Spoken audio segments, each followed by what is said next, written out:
Okay, good morning mga paps, mga tito. So ngayon, magkakabit tayo ng wiper wing or yung wiper spoiler na tinatawag nila. Sabi nila, kapag mabilis na raw yung takbo ng sasakyan mo, hindi na raw lumalapat yung wiper blade sa windshield mo.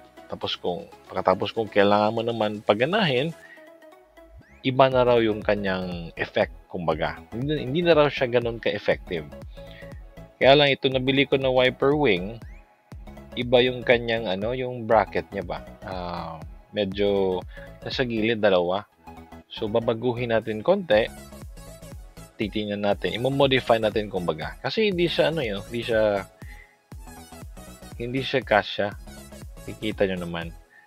So again nga, hindi naman ako mabilis magpatakbo hanggang 60, 60 lang ako eh. Or 60, tama ba? Size 70 or size 60. Nako. So hanggang 60 lang ako, kilometers per hour, kasi merong speed limit dito sa Mindanao, sa Davao City to be exact. So hindi ako ganun kabilis. Ito more on mga papogi points lang to kumbaga. Nagbabago, ng ano pa nga ako eh, half-hearted pa nga ako sa pagkabit ko nito. Kasi, sa pagkabit ko nito, kasi hindi ko alam kung anong effect. No? Kung maganda ba tingnan, so malamang pagkatapos ko ito ikabit, malamang tatanggalin ko rin. Tingnan natin. Okay. Ayan. So, yung tinuturo ko na yan, dyan kailangan ko gumawa ng bagong butas kasi hindi nga swak. Okay. So, dito naman, nakita natin na butasan na. Ayan. Okay. So, nagawa na natin ang paraan. Ayan. So, nilipat ko sa gitna basically yung kanyang bracket ba, kumbaga. Hindi naman kailangan ng dalawa eh, yung attachment, pang-attach na. Kaya, isa okay na. Yan.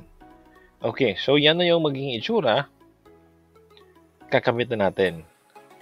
Talagang inayos ko yung camera para makita nyo naman kung yung forma sa likod. May dalawang screw sa likod, kumbaga.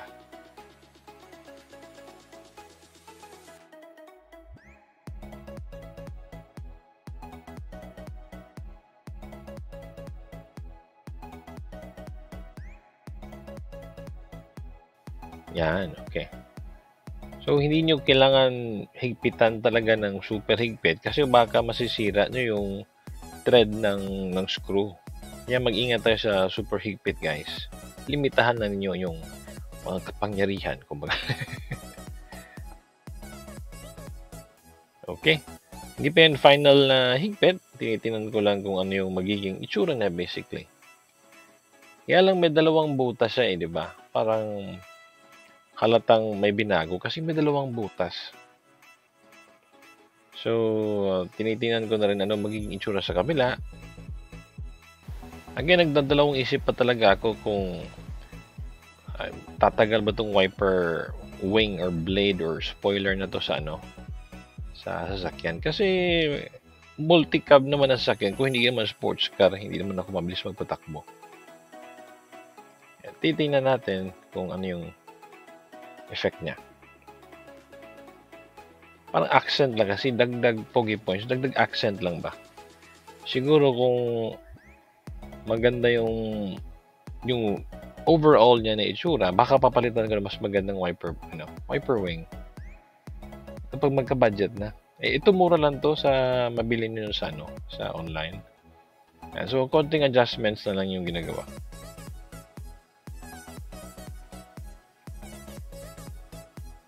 Yan. So, hinihigpitan na.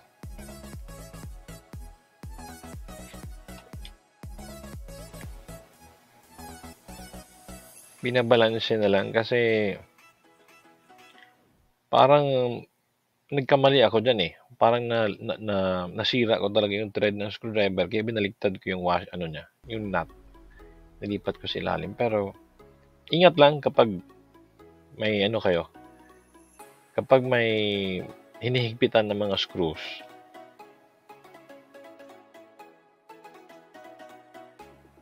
Yan, okay na. So, tapos na. Ayan, may popsicle stick pa sa anak ko. Pero, dadalawang isip pa rin ako, guys. So, kayo na bahala maghusga. Kayo na bahalang humusga kung bagay ba siya o hindi.